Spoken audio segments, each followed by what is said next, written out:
everyone, and welcome to Grimwood Games. I am doing well, Twice Dated Mage. Nice seeing you in the chat. I am here with Dale, or Duck. So I met you at Yeah, PH Dale. So this is why true. don't why don't you tell people exactly who you are and why I have you on? So Yeah, why are absolutely. So you my name is special? my name is yep. Oh, I'm super special. You can start there. No, so my name's Dale Houston. I started Duck and Crow Press, and we put out old school style system agnostic adventures, and I like just running games and causing trouble is basically what it comes down to. I've got a Kickstarter that is coming up here. It's going live on February 5th for Zine Month. Is the second of our Bloodbath Dungeon series. So old school scored timed tournament events as every table runs. I keep the score tallies up on my website. I got a board I carry around full of dead characters, all that kind of stuff. So it's just a good time. Very nice. Yeah. So how did you get started in because it's a weird industry to be in as somebody that's in it. Oh, so I mean, the industry itself, or like I could start back with gaming, which is No, let's outrageous. let's The go all the industry. way back. Yeah, it's the early 80s. One of my buddies had these books, and they were by a little tiny company called Nova, and they were like the fighting combat fantasy games. Oh, am I too loud? I'm I just a got loud guy too. it. I got it. Okay, yeah. All right, thanks, man. So yeah, I saw those, and I'd been reading stuff that I found down in the basement, So I'd been reading, the old Tarzan books and Edgar Rice Burroughs stuff and John Carter of Mars at a pretty young age. And so I came into this stuff like already like full of fantasy, vim, and vigor. And I was at Boy Scouts, and somebody's older brother had the Advanced Dungeons and Dragons Player's Handbook, and that I promptly lost my mind. And it was a satanic panic, and it was awesome. So therefore, it was even cooler. And I just went from there, and I haven't stopped gaming since. I will say this: it was the Mensa Red Box that was the first one that I personally owned and cut my teeth on. Also remember my mother being very concerned at what I had brought into the house, and my grandfather reading it and saying like, "Oh, this is fine." Like just dismissing the entirety of like the culture war against a game. He's like, "Don't be ridiculous. This is fine. Have fun, Excellent. kid." Yeah, Uh, so it's cool. Like, yeah. I had to hide mine underneath my bed, but that's whatever. Um, Yeah. I mean, a lot of us have these stories. Yeah, no, I was especially the if we're house old where. enough to for the Satanic Panic. Oh yeah, it was what a great time. No dark leave. So anyway, so I've been playing pretty much consistently, even through college, after college. Just it's always been something I've enjoyed. Right now, I've got 3 campaigns that are actually live that I run. I've got my Friday night campaign every other Friday night with my house group, and that's like 20 years long. Wow. Yeah, it's good. People are really excited for their 3-year campaigns, and I applaud them. I don't ever talk trash about it, but I'm like, yeah, 3 years is solid. Check this shit out. So that, and I got an online group that's been together pretty consistently since 2020, and one of my new groups is at Granite Coast Brewing here in Peabody, Massachusetts. Most Monday nights, come on down. It's an open table. Everybody's welcome. Nice. Yeah. So I for work before this, I was in software. I did like field engineering and solutions architecture and that kind of nerdy crap. Uh, And an opportunity. Yeah, we have a very similar background so far. that's what I'm gathering. That's what I'm gathering from our earlier chat. Yeah, is I saw an opportunity last March to say, you know what, I'm done. I'm out. I'm going to go do something entirely different. I'm only so old. Or there's only so much time, and dude, like I'm angry and grumpy at work. Screw that. So I have an intensely supportive wife who said, "Yeah, go for it. You support me, Excellent. so I'm going to support you." And I went for it, and I started writing. Like, I'm gonna need to come into this with all fresh material, and I started writing. And 3 months later, June, I had the first book hit the internet, and then I've been consistently putting stuff out. So the new one's coming out, the new Kickstarter, the new Bloodbath. It's the second Bloodbath Dungeon. It'll be our sixth actual book. So we've got 5 other adventures, 11 other supplements, and a bunch of other stuff in the works right now. Plus, I've got Gricio Lupus is doing some work for me, or not for me, with me, I should say. For me is incorrect. I've just encouraged them to absolutely write and go crazy too, and come along for the ride, because they're fantastic and adding a bunch of not just value but like style, which is fun. So I'm slowly starting to now expand my team out, because I'll tell you, I'm looking at my calendar now. I have 20 more shows this year that I'm going to. You're insane. 20 is a lot. Yeah. Hey, you know what? If you go big, you got to swing for the fences, you know? So let's see. So right now it's the 21st. So next weekend is SummerCon in Somerville, and then I've got Captain Con down in Rhode Island, and then a break, and I'm going to CincyCon. It's not in Cincinnati, but you'd think it would be. And then I got a little break, and then I'm going to Mankato Cons. I'm going to be all the way in Minnesota, and that's in March. April's OSR Con, Rising Phoenix, and Dungeon Con. And then in May, I'm hoping to swing down to Game Face, which will be super kick ass. I'm definitely going to Concoction down in Jersey. I was chatting with the cats from the Central New York RPG Con, and then we move into go to Ironweld, hoping to hit OGC again. And then my home show, my brand new home show that we're starting up, SagaCon. It's not mine personally, but it's in Salem, Massachusetts. So SagaCon. I'm in charge of the role playing side of the house. So Nice. sagacon.org. It's brand new. Ticket sales aren't live yet. We're just getting everything set up still. So that's cool. When's that going to And be? then I'm back on the road. That is going to be July 25th and 26th in Salem, Massachusetts. All right. Because that's close to me. Yeah. Yeah, I expect to see you there. Honestly. I got to get the time if you're not off. Let's see if I can Yeah, get yeah, time yeah. off from work. Yeah, Because I'm yeah. already So, hitting TotalCon, CarnageCon, yep. KatanaCon, which is a new one up here in Maine, Yeah. Portland Con. I can't. So, Yep. Yeah, after SagaCon, I got Wolf Crest. Probably, I'm thinking about talking about going to Hijinks, but I'll definitely be at ShireCon. I'm probably going to hit Under the Dice Fest.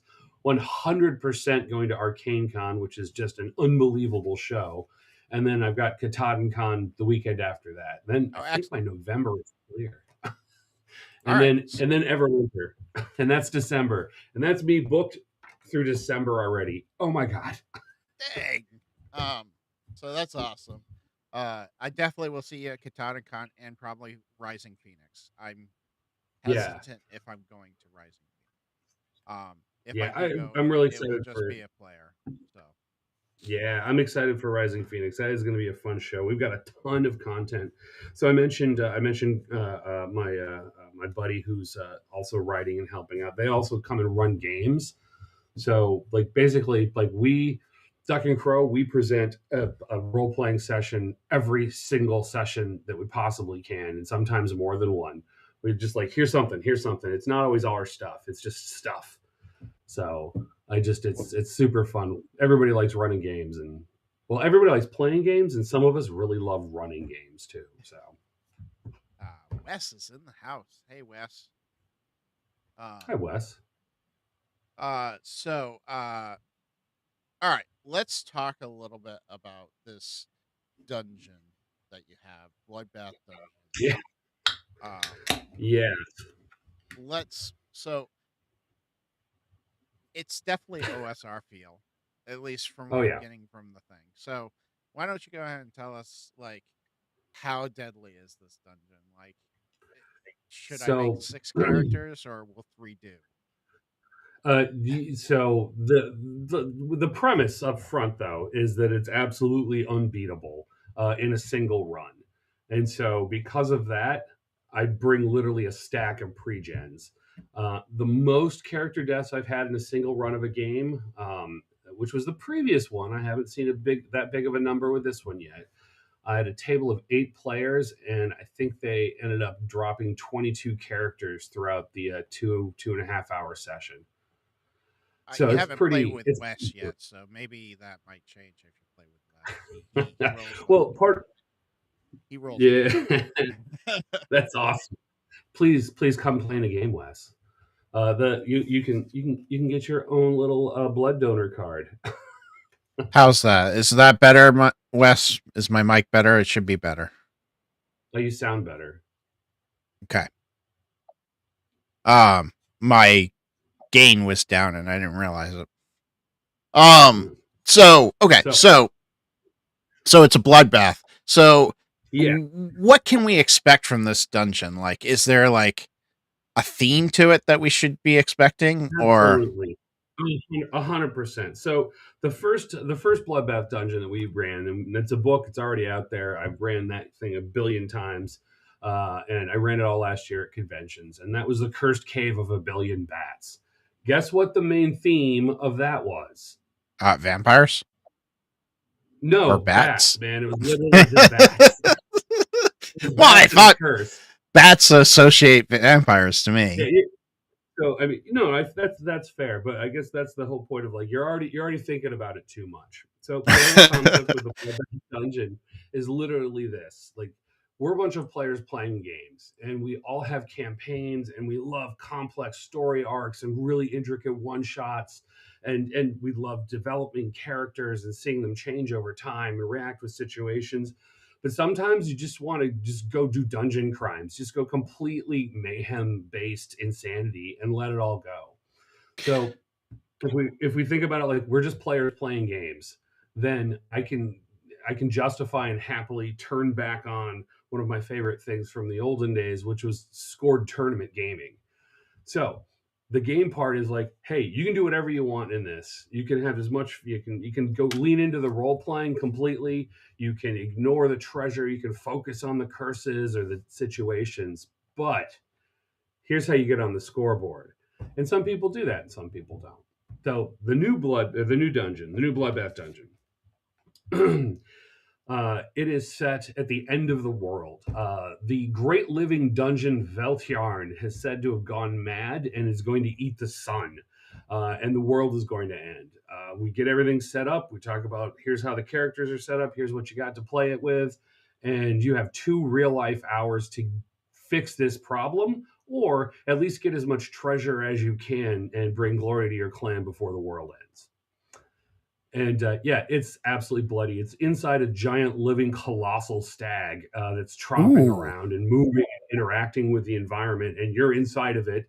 And it's wet. It's disgusting. I've been told that I should remove the word mucal. I refuse. It's super gross and visceral. But I was asked to explain the tone of this game.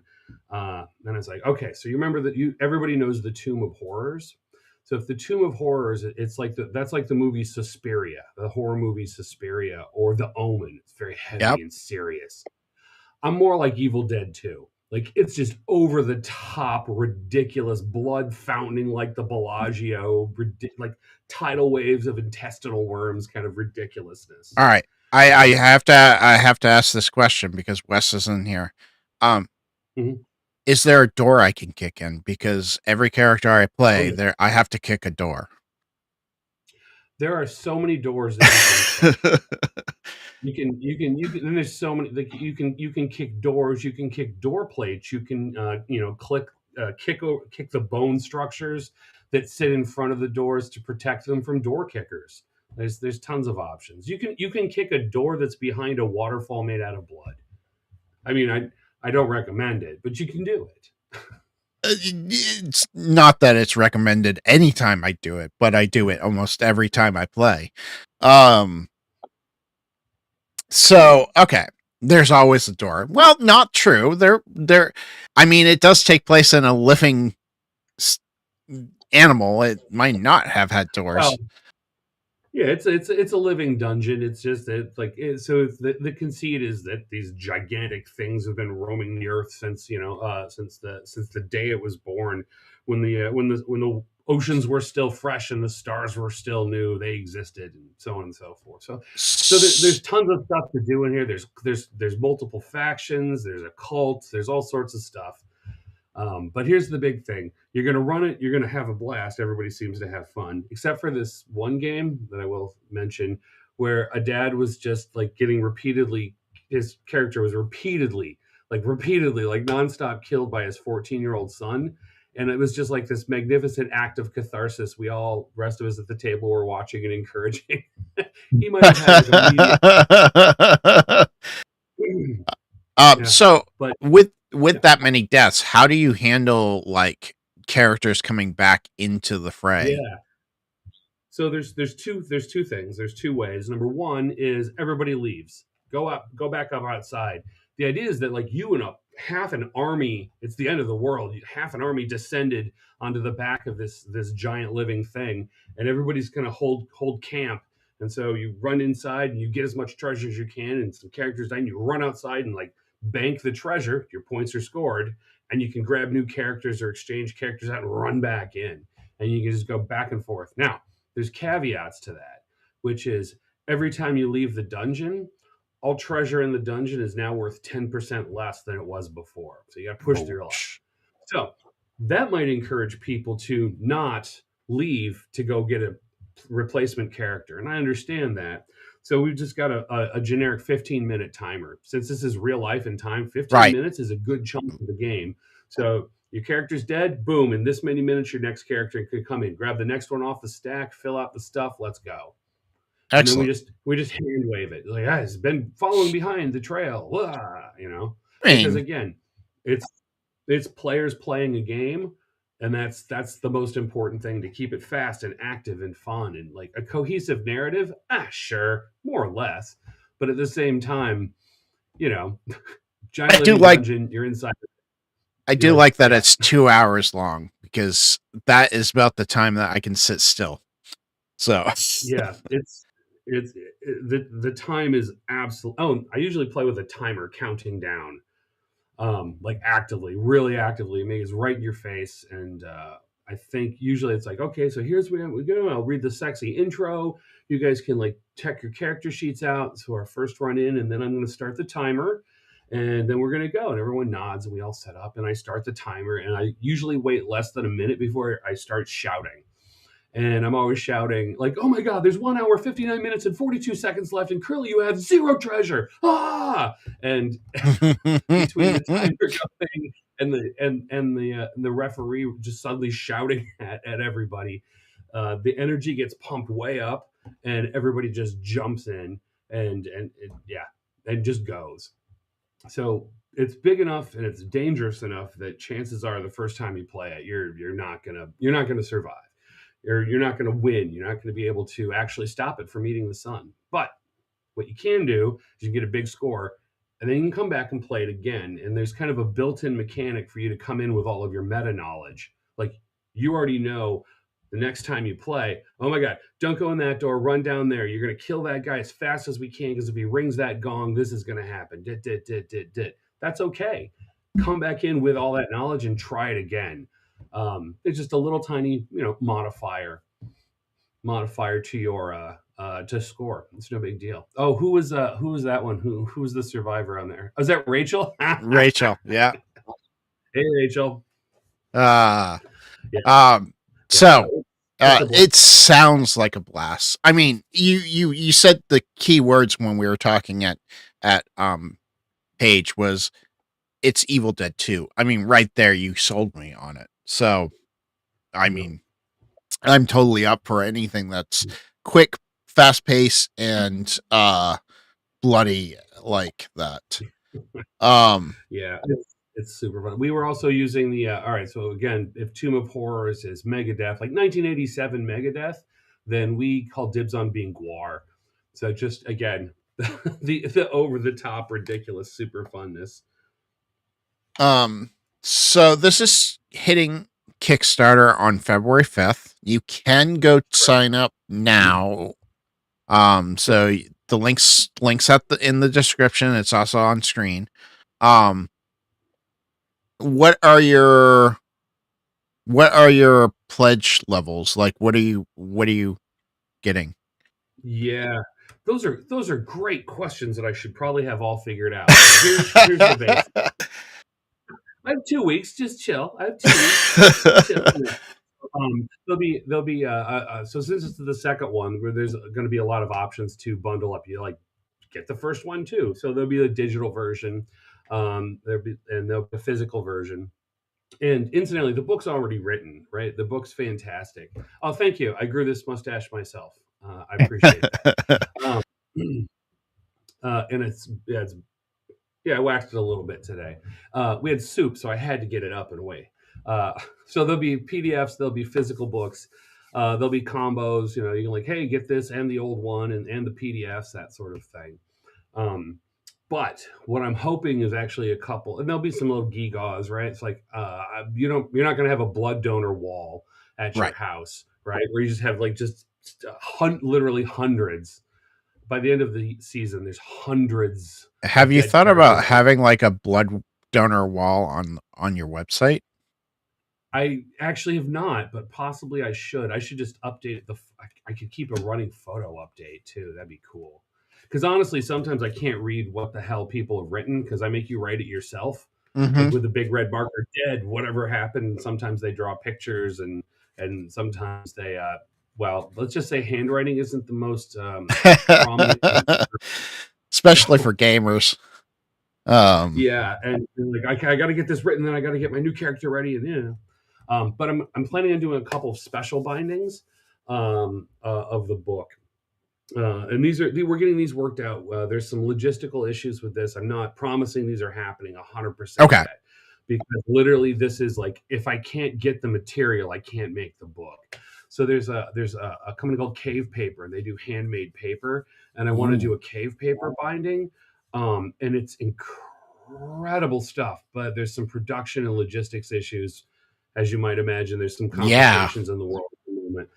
It's so fucking cool, bro. Oh my god, so awesome. I love it so much. That would be amazing.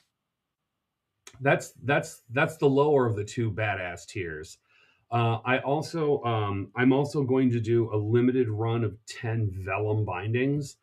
I'm trying to actually get stag skin rather than pig or whatever I can get my hands on. But that one's a little bit of a monster to get your hands on. It's really pretty, but it's also just hell expensive. But I can like literally carve the title into it, and I've got a sepia ink and smear it all. It's gonna be great. It's gonna look good. And then like the logistics, man. Yeah. Well, I might have a book bindery in the first floor of my barn out back. Okay. But I mean, so you know. I mean, that would make a difference. I'm going to do a hand, like, so for some of the bigger tiers, I'll actually hand make the player handouts. Nice. So yeah, these are like one of a kind custom player handouts that have maybe a little extra here, a little extra there. You know, plus it's just fun to scribble like crazy. Yeah, exactly. Yeah. So okay, those sound like really cool pledges. I'm hoping that you get everything because I might end up buying one of the more expensive ones. I like hearing that. That makes me happy. So okay. There's factions in the dungeon according to the Kickstarter. So how many factions, and are they fighting against each other? I'm going to tell you there's two factions that that you might know about going in. There's the Heralds of Darkness, that are a cult that, of course, wish to hasten the end of the world. You got to have one. If it's the end of the world, not having a doomsday cult, what a missed opportunity. Exactly. And the other faction is referred to as the Infestation. I don't want to say more than that. Okay. But it's a faction. So yeah, just because like they're a fun one to interact with and discover and play around with. So yeah, factions are factions, which means they're not automatically enemies.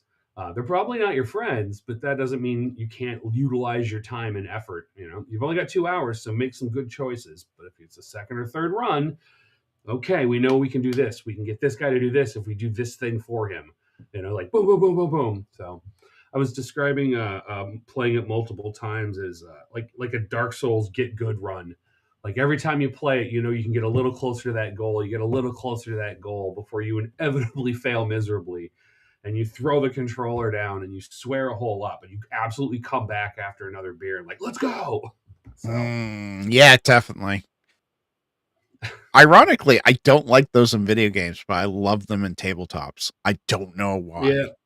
yeah. I think it's Fair. because I feel like video games cheat. So Yeah, quite often, quite often it's that whole gotcha thing. Like, oh, yeah, you remember the old the arcade games where you're shooting and the things are popping out, and then the guy would come out and like shoot you a million times, and you couldn't do anything about it. I don't like that. So people are like, why is the dungeon so deadly? Is it because you're like constantly just killing us? You're killing us. I'm like, I'm not killing anybody. I'm just putting us stuff for you to mess around with. The giant thing is like a huge toy box. This fellow named Tyson had the single best quote about interacting with the dungeon, which was, if it looks like it's a trap, it's a trap. But that's also where the treasure is. So get your friend to go do something with the trap. Yeah, there's not a whole lot of hidden gotchas. Like if there's something bad, any remotely seasoned player is gonna be like, this is clearly a trap. So figure out how to deal with it. Have you ever had a party just run away from everything? I have, and they had a terrible time. Yeah, I'm like, it's boring if you don't interact with anything. Like, what are you doing? I Like, mean, we're not yeah, here. I mean, I think that lasted about 20 minutes, and I put the timer on pause, which I rarely do. And anybody who's played with me knows that's a lie because I like to pause the timer and tell little side stories and then get the game back going. But I paused the timer and said, "Look, guys, this is a one shot, and it's called the Bloodbath Dungeon. You can play it safe if you want, but if you don't interact with anything, you're not going to have any fun. You're here for a good time, not for a long time." And everyone went, "Yeah, you know what? You're right." I'm like, "Yeah, burn every character to the ground." And then the game, yeah, like it's like a convention game, man. Like you don't give a crap yeah, about these I characters. mean, Like like maybe you'll talk about it a whole lot later, but they're not coming home with you. They're not like the main focus of your campaign or anything. So. exactly. They're not they're not your secretly 260 page backstory Yeah. But I book that do encourage should be a book. everybody who has a character with a 260-page backstory, come sit at a bloodbath table and bring your beloved character. I don't get enough tears at my game. So is this one thing that I haven't seen answered on the page? It just says it's old school RPGs. So is it like system agnostic or? Yeah. So we write everything system agnostic. We do it really specifically because there's so many good games out there. I want it to work everywhere it can. And it's we before we started making anything, there's a long discussion like with my people, right? I'm like, okay, I want to do this. I'm thinking I want to go system agnostic and not generic. I want to keep things as open-ended as possible so we can fit as many systems as we can. And so like my stuff has been played, and not just the Bloodbath, but some of the other adventures as well. I know like our first adventure was play tested with Shadow Dark, and at Everwinter this last year, Andrew ran Cairn, ran the Exorable Crypts of the Void Priests, another like full campaign adventure with Cairn, and like it really is a super flexible way to write because you don't get bogged down in the mechanics of the game rules, just of Right. the setting and what you're trying to do, and that's pretty fun. And we try to keep it as open. So you can run anything. Now, when I run them with my own thing, right? Which is BXDH, which is effectively like BXD&D with like 40 years of house rules sitting on top of it. So I always say, if you've ever played any version of D&D ever, you'll be fine. I'd like to try this with Plaguebound. I wonder how it would work with Plaguebound. I was ready to look into that. I was thinking about that, but we'll set up a game. It'll be great. I know approximately where you're at. Yeah. So, and to Wes's point, I don't like Into the Odd, and has nothing to do with dying all the time, Wes, in that game. I don't like the mechanics of that game. Um, so, what's your? I know this is the project that we're here to talk about, but what do you have coming up? Oh man! All right, so I'm as you can see, I'm just kind of excited about everything, which is fun. We've got our main kind of big chunk of stuff is our campaign setting, which is we're using show don't tell. So rather than telling you about it, like here's an adventure that's got a little bit of the setting and a whole lot of stuff going on that implies a whole lot of things. So the next several of those adventures are getting framed out. I'll be releasing those over the next year here. So the first 3 are out, and the next 3 are coming. I want to add a few more supplemental materials for the first 3, just to kind of get everything beefed up and just more, because I like more things. The second book for the Shadow of Lunaris cycle is in the works. I've got that actually on deck. That's my main focus as soon as the Kickstarter is done. That's a work that I'm working with Grecia Lupus on specifically. That's their story, their original content, and we're developing it and blowing it up into this whole adventure situation. The second one's a lot more developed than the first one was, so it's pretty awesome. It's pretty grim. So I'm trying to keep the fairy tale, the mildly psychedelic fairy tale aspect of it going on without letting it get too grim. Keep it grims, not grim dark, I think is where I'm going with that. So that's out. The new Bloodbath the next Bloodbath will actually be written and ready to go for my summer charity event that I do up here on the North Shore. I'll do that again, where like the new book is ready to go, or at least ready to run. It won't be even remotely publishable, but the adventure will be ready to go. And so I run a series of games for charity up here on the North Shore, NAGLY. So the North Shore Alliance for LGBTQIA Youth. So I run that, and I take like this much off the top to cover my parking in Salem, because I can walk to the place I run it here in Peabody. And then like printing costs, because like again, stacks and stacks and stacks of character It's sheets. expensive. Yeah. So those are coming. I've got a handful of new things on the horizon. Just like I want to do a book of little tiny adventures. I don't write one shots is the thing. I write small adventures, but I don't want write one shot. So I want to do some little tiny dungeons, or little tiny micro adventures. I mean, I don't know where I am with I've seen your stuff, so I would say kind of like a 1-page dungeon, but I don't think it's going to end up being a 1-page. No, I can do it. I can do it, and I cannot use like 4-point typeface. I can do it. I've challenged myself this year to write 12 1-page dungeons. Oh my god, it's way harder than I thought it was going to be. It's so hard. I started that idea on my Patreon, where I'm like, all right, here's this month's free dungeon. Here you go, blam. And I'm also like challenging myself, like I'm gonna write this thing in 2 hours. Let's go.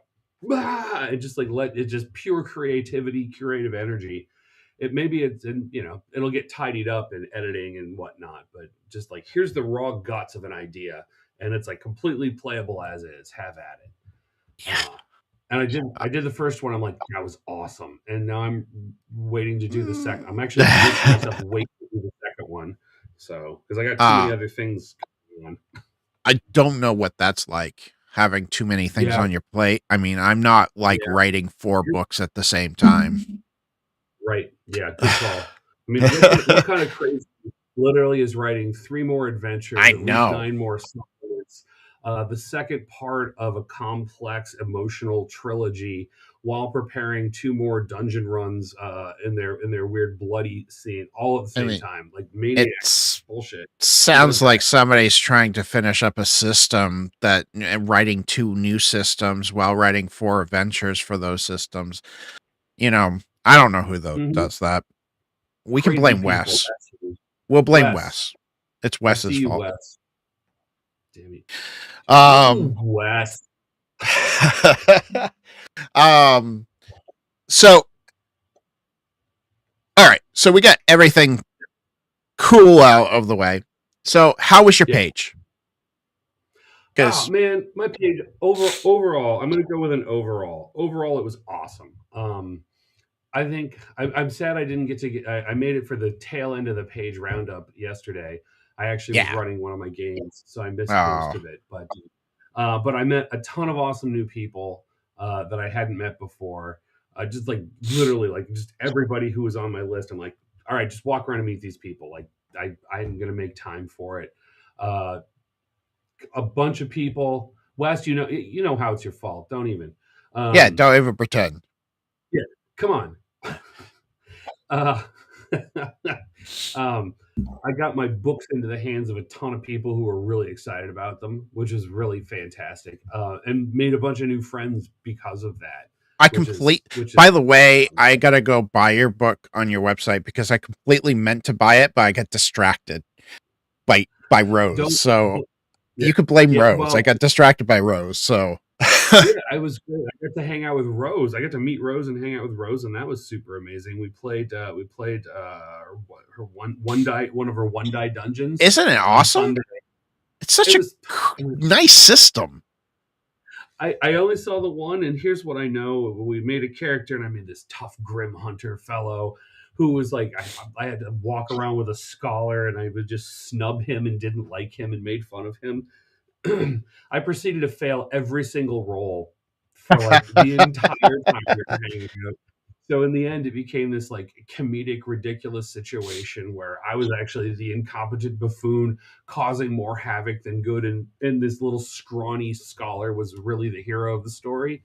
So I'm like, oh my god, this has Big Trouble in Little China vibes all over it. I love it. I was this big, strong, burly man in her game, and like because I was stupid, I got like possessed by a Leviathan. So I ended up starting to attack the party and everything. It was great. Love it. Yeah, no, that was super fun. But yeah, I got to meet her and chat with her a whole bunch, which was really fantastic. Yeah, like I just found I got people I saw new stuff that we met. Some of us I will get soon. Yeah, we met, which is great. Honestly, that was probably the highlight of page. Oh no, in retrospect, me meeting Dave was pretty much the best, and the rest of it pretty trash. Boo! No, it was a good time. It was super fun. I'm really excited to come back next year, and yeah, like. I think next year is going to be even better. Maybe we'll try to do it without a snowstorm. That'd be cool. Just from talking to, so far I've gone 2 years, and both years there's been a snowstorm, so that might not happen. It's in Philly in January, man. Come on. Yeah, exactly. So I had a question, and then it fluttered out of my head. You were not framed, Wes. You clearly planted the evidence yourself. So it snows every year. Yeah. Well, it's that's cool. Yeah, the show I'm going to go to this weekend. There. Everybody's super excited. It's their second summer con. It's all lined up. Every game is sold out. Every panel is full. Nice. We might get 10 to 14 inches of snow. It's a one-day show. Oh, it is what it is. Yeah, it's January. It's New England. What's up? Yeah, what are you gonna do? So, it irritates me that I can't remember what that question was because it was a good one, but it's not coming to me. So anything else that you want people to know about you or your products? Sure. I mean, I can go on and I can shout no AI, which is valid. Everything is human made. You can tell because sometimes I accidentally get stuff in that the editors have missed because I wrote it and then forgot to submit it. So don't freak out if you see some early editions of my things. I'm better at that. So yeah, all human made. I'm really all about the artists are super important to me. So like I'll shout out my artists on the new Bloodbath. Dan Harila is doing the cover. He's fantastic. Old School Jelly is doing my mapping. He's done some previous work for me, and I really like his mapping styles. So that's fantastic. That's great. Cacalypse, which has worked on every damn thing. That guy's all over the place. He's worked with him on a few things in the past, and he's doing all of my monsters and relics that are getting art, which is super fun. And he does the splash page, the black splash page with white art and like the credits page on all my stuff, except when I'm using most of my stuff, I should say. And then Perplexing Ruins to round that out to do the interiors. And I feel a little bit bad. I gave that guy just a set of ridiculous assignments. I'm like, hi, fill in this shape. I'm doing the layout first, and I want you to add art to this. And he's like, "What? Why are you doing this to me, man?" So paying my artists well and on time is super important to me. High production value. I get everything printed locally. I'm all about like small business and local community whenever possible. My stuff's a little bit more expensive than some people want it to be, but I'll tell you what, like I said, I got good art from real people. I print it local. I don't know why I'm like, it's over there. You don't know where the heck I am. But over in Beverly, Mass, I get my stuff all printed there by a fellow at Daily Printing, Jerry. I call him the Warlock. He doesn't like it, but that's too bad. Because he's amazing. It's small business. I do everything I can local and small business whenever possible. I think it's really important. The community is also really important to me. Yeah, it's really important for me to be part of the community. So I always have stuff at my table. If I even remotely can, I might not be able to at Captain Con because of space limitations from other people. So I've got Hillary's Toy Box is a company out of Kansas that makes a game called Of Popes and Plagues. It's a card game. I had the original back in the early 90s. We ran across stuff on Instagram and we're like, hello, would you be my friend? And then we broke into actual telephone calls. And then, so yeah, I've always got that on my table. Eon is one of my, has done some illustrations for me. He also has his own line of adventures. So because he couldn't be at Page, I had some of his stuff at my table. So I always like to share the space wherever possible. Like, yeah, the community is important to me. Small business is important to me. Support your local library. Yeah, all that stuff. Like, so that's my jam. Also, then just being loud and ridiculous. That's all right. We appreciate you. But yeah, so I think that's all I got. Unless you just want to sit here and chat, because I definitely will continue chatting about stupid things. Yeah, like layout and how layout drives most people crazy, and I love it so much. I love doing layout. Yeah, layout's awesome. I've been trying to keep my stuff really clean, like really tight and really clean with just as little frippery as possible to focus it. But I want to try some more complex layout with like weird hacked in borders and stuff. Some workboard type stuff. Yeah. Not quite that. I don't like I don't get me wrong, I can dig on some Morkborg. I hate the way that I love their layouts. I hate using Morkborg stuff because it's just that's where I'm at. Yeah. So the conversation I was having with Jelly about the maps this morning. Yeah. So somebody was asking like where everybody is. Daniel's in Norway. Jelly's, I think, in Germany. Cacalypse, he's over in Singapore. Perplexing Ruins is Midwest. I'm not 100%, and like I'm East Coast, so like the community is worldwide. So I'm on meetings at weird times every once in a while. So yeah. Super early this morning talking to Jelly, and I'm like, I want to do this with the map. This is the layout I want for the map. This is how I want it to feel. And And he's like this, and he showed, and as I could see him unfolding something that's more Borg adjacent. I'm like, no, not like that. Here's why. And it's I want this to be super crisp and clean to look at if you're looking at it as a referee when you're running a game. So you can just glance and be like, yep, that's it. And you're not reading out of the book. It's 3 bullet points and a quick glance at the map, and you can talk. But I want the background to be just this absolute gore festival that it's sitting on top of. The map is sitting on top of. You still get all of that like gruesome, wicked art to it. Then you can give an illustrator and artist room to stretch their legs. But the actual functional component of it is purely functional. Yeah, I definitely make more functional type layouts. Like mine are very much not Morkborg. I'm gonna try it with my Monsters of Midnight book that's coming out in a couple years. I think I'm trying to stretch a little bit from that solid square layout that I do. But I love layout. I love it so much. It's not funny. Yeah, I had no idea I would enjoy it myself. At first, I was like, "Oh, this is God! Wait, oh, I can do this. Oh, I can do this. Ooh, what's kerning?" And so on and so forth. I'm one of the weird ones that actually writes in layout. Hey, I think we're best friends. So later, if you want to go in the garage and do kung fu, let me know. Did your editor also hate the fact that you do that?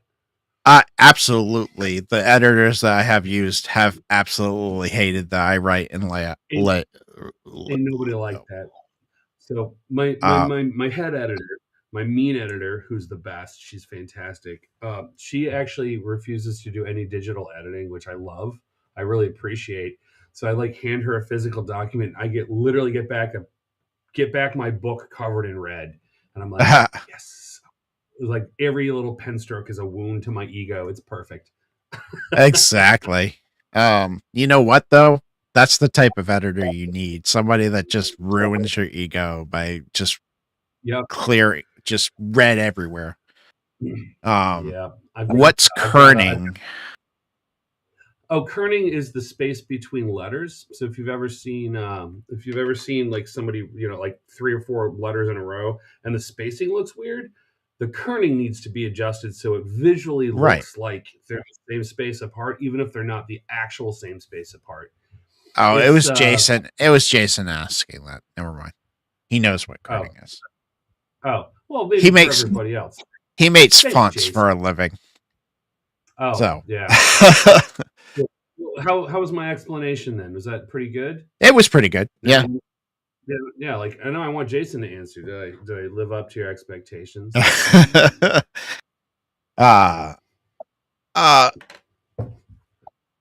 So how do you handle? Yeah. So how do you handle do you have a thought processor when you make your layout? Like, this is the imaging style that I want, and this is where I want it. So you can actually see over the several books that we've done, like my house style is it's still adapting, right? It's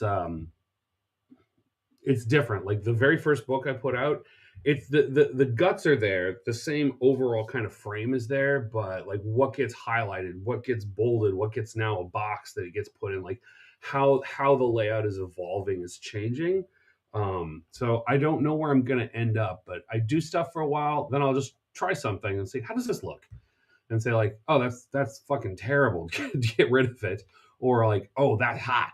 Let me go back and completely redo what I've already done, and that of course changes the spacing. And now I'm hunting. Oh yeah, then you're. Oh my god! Because I'm an idiot and I'm doing the writing and layout. Yep. Yeah. So. Because but it's the only way I can do it, because when I do writing in the layout, it makes me excited for the product. If that makes sense.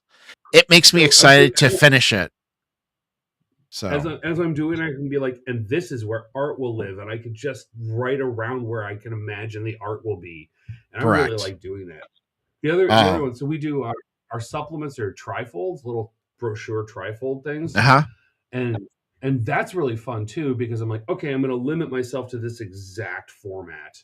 I'm going to this non-standard, somewhat difficult to utilize format. I'm going to work on this, and I've been thinking about doing some other weird format choices, like so the layout gets really complicated, but it's super restrictive to force creativity. Like I want to take it's like the 12-word RPGs kind of thing. I want to take this idea and just refine it and refine it and refine it until it fits this big next to the next idea that's this big. And then I've got a whole bunch of like business cards that you unfold to create an actual game or something. I don't know. It's just that kind of insanity. So I'm in the process of laying out my Mass Paws, which is a animal superhero game. And I'm trying to like create like these comic strip type like cuts in the text and stuff, and it's just not like it's so difficult because you got to make it so it's readable, but you want that kind of cutting and shaping. So anyways, do you have do you have a comics guy? Do you have a comics guy on hand? No. All right, well, talk to me after this. I have someone who I mean, I have an artist for the book, and she does like 90s type style. But it's the comics in particular style that I was thinking. Like somebody who like not necessarily to do the artwork, but just to somebody to bounce ideas off of. Like definitely. I'm more than happy to have somebody bounce ideas off from. Yeah, so one of the guys who did a bunch of work for me in the past loves doing comics, and got a few people I've chatted with over the years. So actually, when I'm at Captain Con, I believe I'm sharing a table with a local comic artist.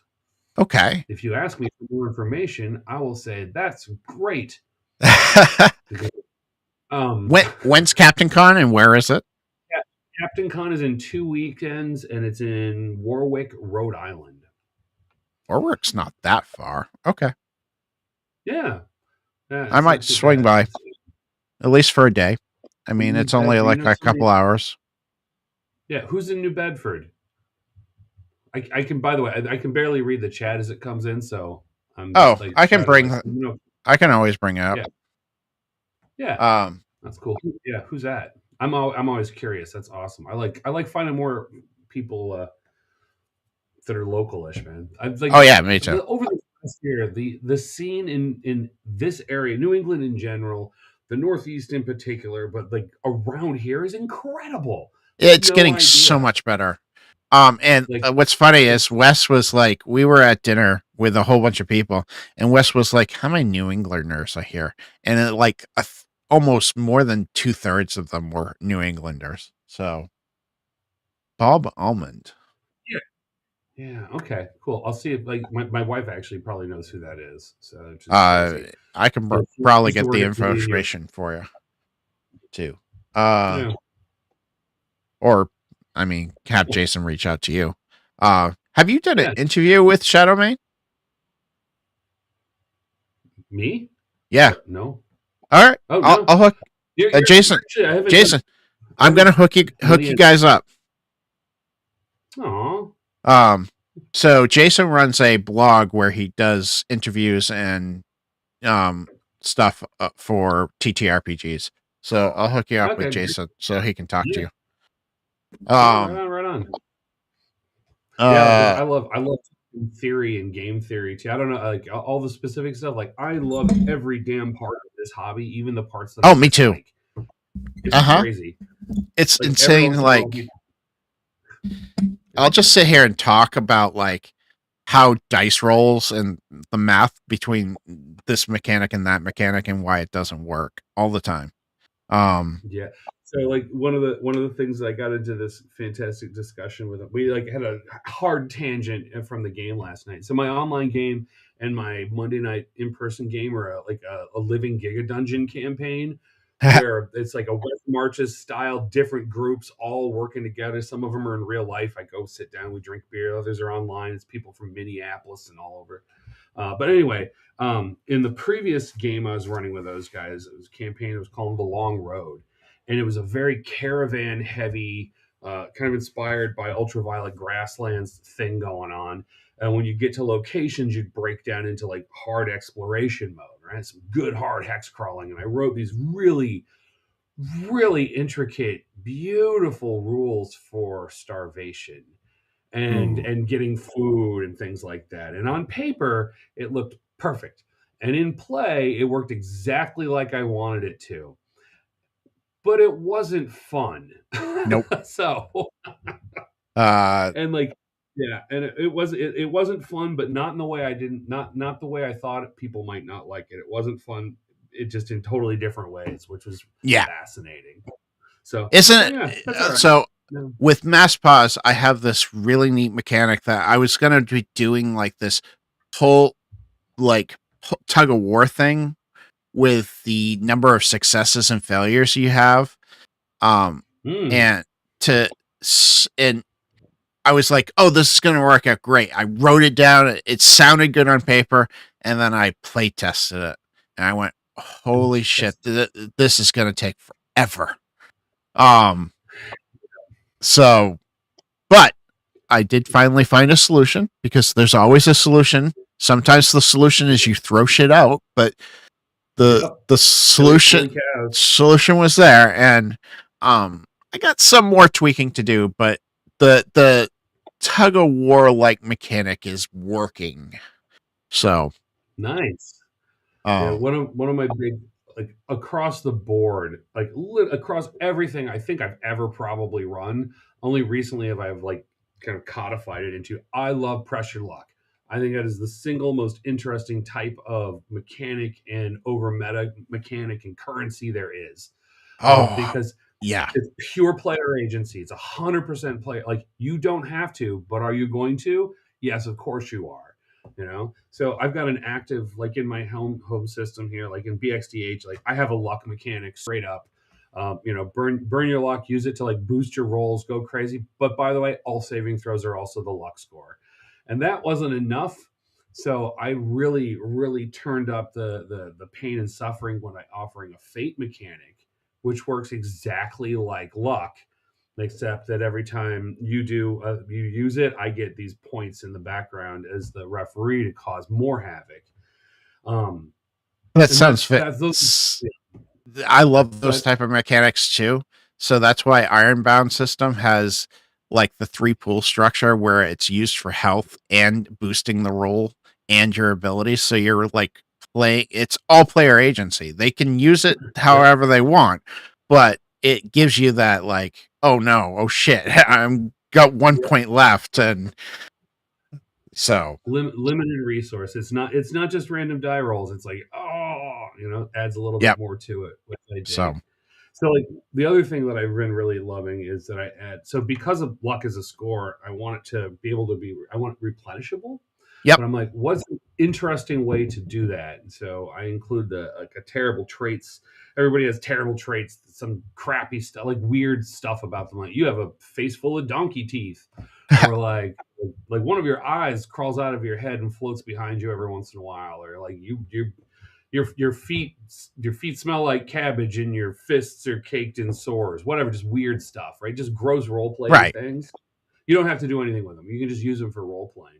But you can turn them on, right? You can activate them. You can leverage them. And I like to say, like, look me straight in the eye and make sure I know you're doing it. And you say, Dale, I would like to use my terrible trait of blah, blah, blah to make life worse. And then you say, I just make life worse for me, or make life worse for that guy right over there, one of my allies at the table, or for everyone.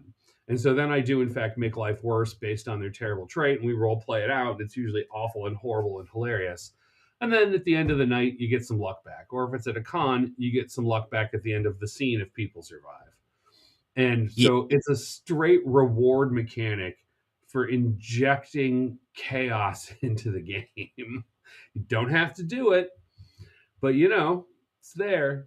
And so, I love those type of mechanics. Mass Pause has their powers have a strength and a weakness, and when you call forth the weakness, it gives you more power back, but it also causes something to happen. So yeah, those are all my favorites, man. I love that kind of stuff.